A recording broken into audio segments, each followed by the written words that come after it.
করিমগঞ্জে নিখিল ভারত trade union Congress AITUC এবং হিউম্যান সায়েন্স ফোরাম শ্রীভূমি জেলা কমিটির যৌথ উদ্যোগে মরণোত্তর দেহদান এবং চক্ষুদান প্রসঙ্গে সচেতনতা সভা আজ 9 ফেব্রুয়ারি 2025 রবিবার করিমগঞ্জ বঙ্গভবনে মরণোত্তর দেহদান এবং চক্ষুদান শিবির ও সচেতনতা সভা অনুষ্ঠিত হয়। উক্ত সভায় সভাপতিত্ব করেন হিউম্যান সায়েন্স ফোরামের কেন্দ্রীয় সভাপতি তথা এআইটিইউসি নেতা চন্দন চক্রবর্তী।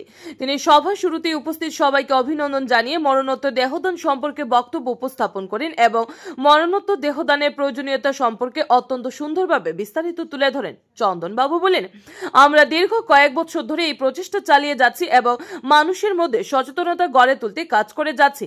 আমাদের প্রচেষ্টায় অনেক মানুষ ইতিমধ্যে মরণোত্তর দেহদান এবং অঙ্গদানে অঙ্গীকারবদ্ধ হয়েছেন। আমরা সেই সংখ্যাটা আরো বৃদ্ধি করার লক্ষ্যে এগিয়ে যাচ্ছি। আজকে শিক্ষিত প্রগতিশীল চিন্তাধারা সম্পন্ন ব্যক্তিত্ব এগিয়ে আসার প্রয়োজন আছে বলে মন্তব্য করেন চক্রবর্তী। এদিনের সভায় উপস্থিত হয়ে মরণোত্তর দেহদানের চুক্তিপত্রে স্বাক্ষর করে দেহদান করতে অঙ্গীকারবদ্ধ হয়েছেন 12 জন লোক। তারা যথাক্রমে সীমা দে, লক্ষ্মী দাস, পরিমল দে, সুব্রত কুমার দাস, অনন্য দত্ত, অজিত কুমার ধর, সুমিতা চৌধুরী, ময়ূরী ধর, বিজিত লাল চন্দ্র প্রমুখ। যারা যারা মরণোত্তর দেহদানে অঙ্গীকারবদ্ধ হয়েছেন সবাইকে এআইটিইউসি এবং human science forum Sribhumi Karimganj জেলা কমিটির পক্ষ থেকে সবাইকে উত্তরীয় দিয়ে সংবর্ধিত করা হয়।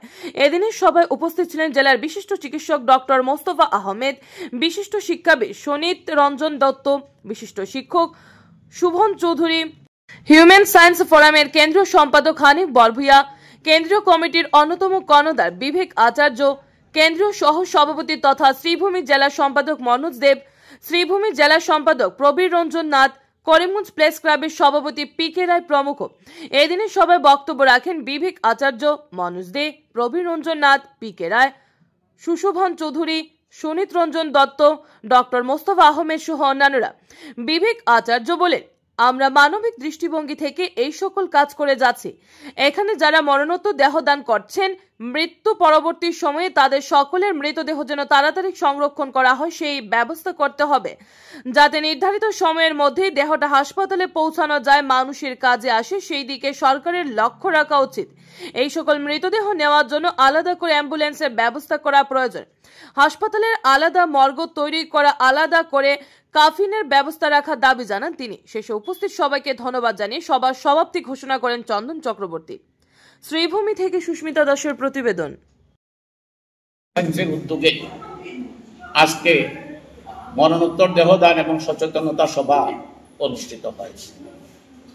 এই সভাতে 12 জনে তারা মরণোত্তর দেহদান করেছেন, আরো আগামীতে হয়তো করবেন। অনেকের সেই কমেন্ট, অনেকে সেই প্রতিশ্রুতি দিয়ে গেছেন। আজকে আরো বেশি লোকের সম্ভাবনা ছিল, তারা আসতে পারেননি বিভিন্ন কারণে। তো আমরা আশা করছি যে আগামী দিনে শুধু মরণোত্তর দেহদান আর চক্ষুদানের মধ্যে সীমাবদ্ধ আমরা থাকবো না।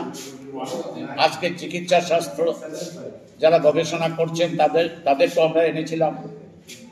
আজকে এখানে বরাক উপত্যকার বিশিষ্ট ডাক্তার ডক্টর মুস্তাফা আহমেদ এখানে ছিলেন এই করিমগঞ্জ জেলার বিশিষ্ট বুদ্ধিজীবীরা।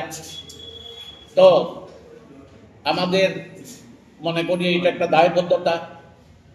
সমাজে চিকিৎসা শাস্ত্র নিয়ে যারা গবেষণা করেন তাদের কাছেও আপনাদের মারফতে অনুরোধ রাখছি যে আগামী দিনে আমরা সবাই মিলে এই অঞ্চলের চিকিৎসা পরিকাঠামো কিভাবে একটা গঠনমূলক পরামর্শ নিয়ে কিভাবে এটাকে আরো উন্নত করা যায়।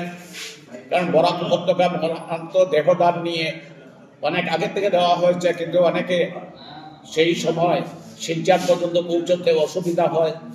আমরা কিভাবে সেটাকে এই অঞ্চলে আমরা সেই সমস্যার সমাধান করতে পারি। এবং তাছাড়া এখানে হাসপাতাল পরিকাঠামো নিয়ে আমাদের কিছু কথা আছে। আমরা জয়েন্ট ডাইরেক্টরকে খবর করেছিলাম, পাইনি।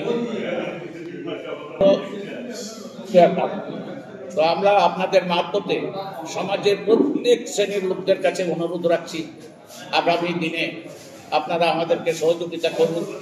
আমরা সমাজ এইটার সাথে এটা না বলি, আমরা প্রত্যেকে আমাদের দায়বদ্ধতা আছে, সেই দায়বদ্ধতা স্বীকার করে মরণোত্তর দেহদান এই যে আমরা চালিয়ে যাচ্ছি, সেইটা যাতে আরো বেশি করে মানুষের পাশে যেতে পারি, মানুষকে সাহায্য করার জন্য এগিয়ে যেতে পারি। তাছাড়া এই যে হাসপাতালগুলো আছে বা অন্যান্য এইগুলোও যাতে পরিকাঠামো যাতে আরো উন্নত মানের হয়, সেই ব্যাপারে আমরা আজকে চেষ্টা করছি।